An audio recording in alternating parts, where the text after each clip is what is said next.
56 लाख शेतकऱ्यांना 36,000 कोटी रुपयाची कर्जमाफी आपण करतो। यामध्ये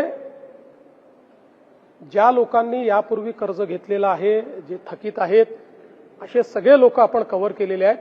केवळ 2020 ला ज्यांना कर्जमाफी मिळाली आणि जे पुन्हा थकीत आहेत असं दाखवतायत किंवा झालेले आहेत, यांच्या संदर्भात काही रेस्ट्रिक्शन आपण टाकले आहेत। तो नंबरही मोठा नाही आहे।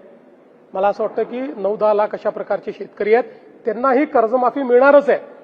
पण वारंवार म्हणजे 17 ला मिळाली, 20 ला मिळाली आणि पुन्हा 26 ला, तर यातनं बँकिंग हे पूर्णपणे कोलॅप्स होईल आणि म्हणून बँकिंगही कोलॅप्स होऊ नये आणि शेतकऱ्यालाही मदत मिळाली पाहिजे म्हणून त्यांच्यापुरतं काही अटी आपण टाकलेल्या आहेत। ज्या अटी जवळपास मला असं वाटतं 99% शेतकऱ्यांना त्याची अडचण पण येणार नाही। बाकी सगळ्या शेतकऱ्यांना आपण पूर्णपणे कर्जमाफी देतो। तो 15चा आहे का 16चा आहे का 14चा आहे हे देखील आपण बघितलेलं नाहीये आणि 2 लाखापर्यंतची कर्जमाफी पूर्णपणे आपण देतो।